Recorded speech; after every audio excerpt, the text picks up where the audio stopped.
Un stade plein à craquer au point de renvoyer le public venu assister à une cérémonie d'ouverture des 9e Jeux de la francophonie, laquelle cérémonie a tourné à un grandiose et éventuel historique événement. C'est l'image de la soirée du vendredi 28 juillet 2023, offerte à plus de 100 000 personnes présentes dans la calebasse du stade des Martyrs de la Pentecôte, transformé à l'occasion en un cratère bouillant d'un volcan. 17h25, le cortège présidentiel fait son entrée avec à son bord l'artisan-major de la tenue de cet événement historique en terre quinoise, Félix-Antoine Tshisekedi Tshilombo.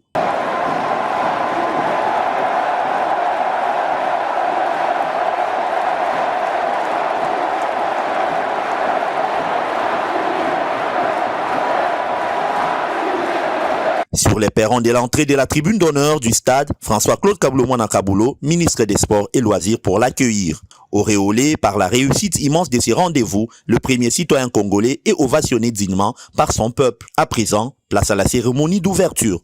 18h juste, présentation et défilé des différentes délégations avec une bonne trentaine de pays francophones, dont la France et le Canada, dont plus d'une personne ont douté la présence, pour ne citer que ceci, avant la clôture de ces défilés par la grande et impressionnante délégation de la RDC, pays hôte de l'événement.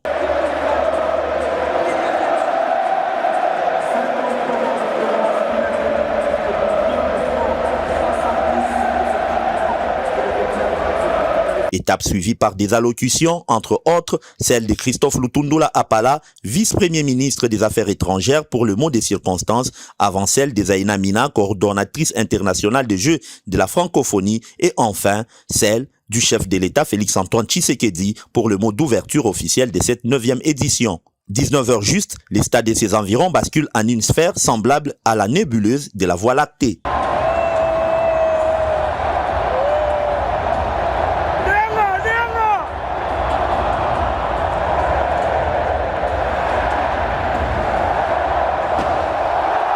Combinaison des jeux des lumières a coupé le souffle sous les ovations du public, témoin oculaire d'un magnifique spectacle artistique importé de l'univers des grands événements sportifs et culturels mondiaux.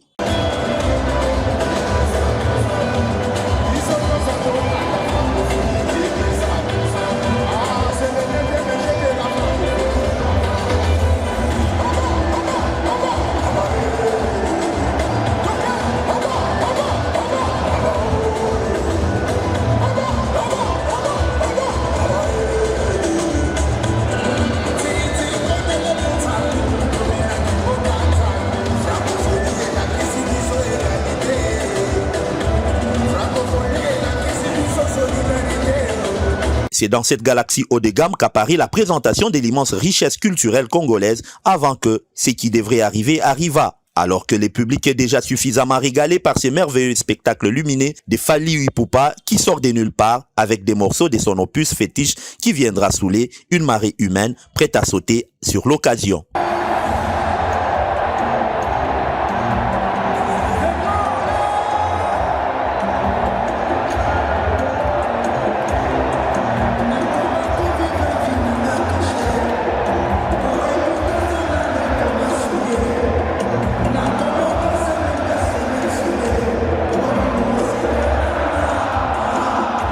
Un dribble terrible de Félix-Antoine Tshisekedi Tshilombo et sa bonne cartouche François-Claude Kaboulo-Mwanakabulo prenant à contre-pied tous les détracteurs ennemis du développement et en démontrant à la face du monde combien Kinshasa était capable à faire rêver et donner la joie à toute la communauté francophone à travers cette cérémonie d'ouverture.